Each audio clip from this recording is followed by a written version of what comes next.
Perkenalkan, nama aku Rosenda. Di video kali ini kita akan membahas tentang trik psikologi untuk menghindari canggung di depan umum. Gimana ya caranya supaya kita dapat berperilaku secara tenang, kalem di depan umum tanpa terlihat gugup? Yuk kita simak videonya.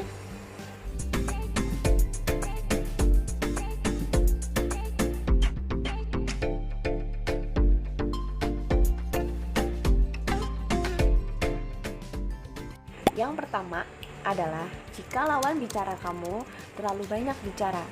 Nah, gimana cara ngatasinya supaya kita bisa gantian bicara, atau mungkin kita merasa tidak nyaman dengan ucapannya tapi tidak mau menyakiti perasaannya untuk berbicara. Udah deh, stop, kamu jangan terlalu banyak ngomong, aku gak mau dengerin. Caranya adalah kamu jatuhkan barang kamu, kecuali handphone atau barang-barang berharga lainnya ya. Nah, biasanya lawan bicara itu akan merasa tidak nyaman dan berhenti berbicara. Nah, ini adalah salah satu cara yang paling sopan untuk dilakukan. Nah, kemungkinan besar lawan bicara kamu akan berhenti setelah kamu melakukan ini. Yang kedua, cara mengetahui bahwa kita itu diterima atau tidak diterima di suatu obrolan grup atau kumpulan teman-teman. Gimana sih caranya kita mengetahui tanpa perlu mereka bilang? Caranya adalah kita bisa lihat dari bahasa tubuhnya. Kalau anggota grup mereka itu senang dengan kamu dan menerima kamu di sebuah obrolan, kaki mereka seperti ini akan menuju ke kamu kayak gini.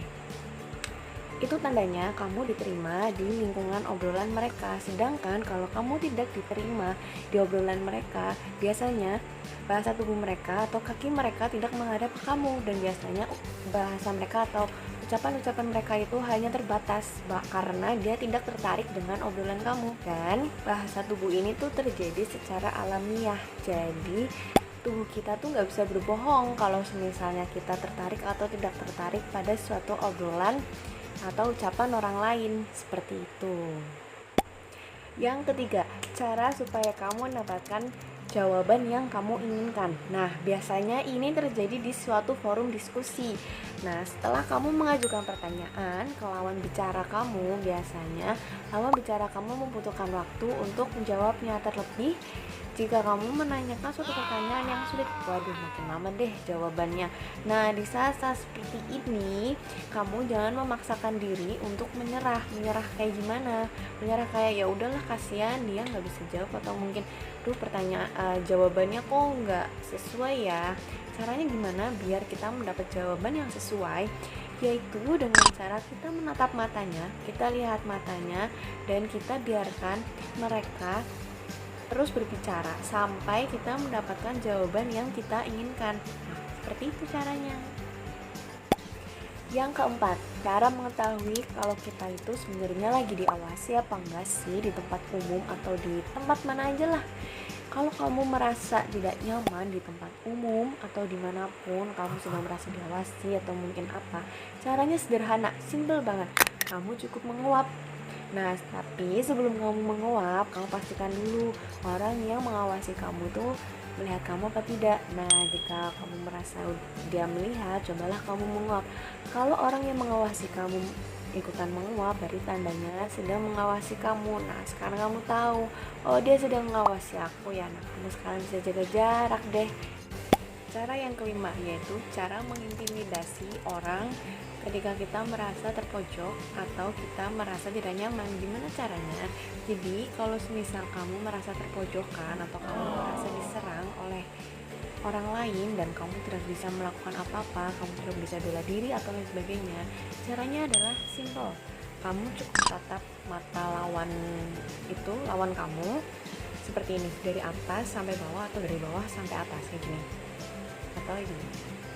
Nah, otomatis orang itu pasti akan merasa tersinggung dan pasti merasa bahwa lawan itu tuh gak ada apa-apanya sama kamu, kayak gitu. Nah, setelah kamu menatap seperti ini, kamu berbalik arah dan kamu tinggal pergi.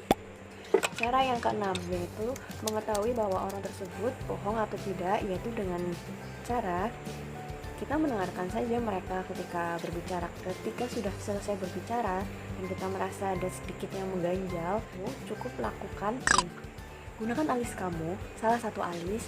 Nah, naikkan ke atas ini, lalu tatap lawan bicara kamu atau teman kamu yang kamu rasa dia berbicara kok agak-agak ya gini. Dan biarkan mereka berbicara lebih sampai dia mengakui bahwa dia tuh bohong atau dia mungkin ada-ada lah, dan sampai kamu mendapatkan informasi lebih. Nah, cara ini adalah salah satu cara psikologis yang membuat lawan bicara kita merasa lemah, dan akhirnya kita berdua dengan lawan bicara itu menjadi saling lebih memahami. Yang ketujuh, cara menghadapi konflik atau argumen dengan cara yang tenang. Gimana caranya? Biasanya kan kita kalau lagi ada dua argumen kan saling panas tuh, suaranya saut-sautan sini sama sini, atau saling adu pendapat dengan keras kepala. Aduh, pokoknya enggak banget deh. Nah, gimana caranya biar suasananya menjadi cair? Yaitu kamu dan lawan bicara kamu duduknya tuh diganti, kayak misalnya meja, jadi kamu, nah ini aku, nah kursinya itu dipepetin di sini, jadi duduk berdua kayak gini, atau juga bisa duduk di kursi yang memanjang kayak gitu. Nah, kalian coba deh ngobrol berdua kayak gini daripada mengobrol seperti ini dan seperti ini. Biasanya orang yang mengobrol lebih dekat menyambung seperti ini minim konflik, dan juga pasti ada rasa canggung untuk berbicara keras atau beradu argumen. Nah, trik seperti ini kamu bisa gunakan supaya kamu tetap tenang dan konfliknya itu nggak makin memanas. Yang 8 atau yang terakhir yaitu cara untuk menghadapi pertengkaran atau cara untuk menghadapi ucapan teriakan orang lain. Nah, gimana caranya? Biasanya kan kalau sedang bertengkar, lawan bicara kita kan pasti bakal teriak atau mungkin marah-marah atau mungkin berkata yang tidak enak. Kita tetap tenang, jangan sampai tersulut emosi. Kita tetap sampaikan poin kita atau tujuan kita dengan jelas. Nah, jika lawan bicara kita itu tidak menggubris kita atau tetap bersikeras, tetap seperti itu, tunggu beberapa saat sampai dia diam. Nah, biasanya lawan bicara kita ini akan luluh dan suasana akan menjadi lebih tenang karena kita menggunakan pendekatan damai, dan akhirnya kita bisa menyampaikan informasi lebih lanjut ke orang tersebut. Nah, itulah beberapa trik yang aku sampaikan supaya tidak merasa canggung di depan umum atau supaya kita merasa tetap tenang di depan umum. Nah, gimana triknya? Sudah jelas belum? Jika ada yang kurang, kalian bisa komen ya di bawah sini. Kalau video ini bermanfaat, jangan lupa di like, di komen, dan juga di subscribe. Terima kasih. Saya Rosenda. Wassalamualaikum warahmatullahi wabarakatuh.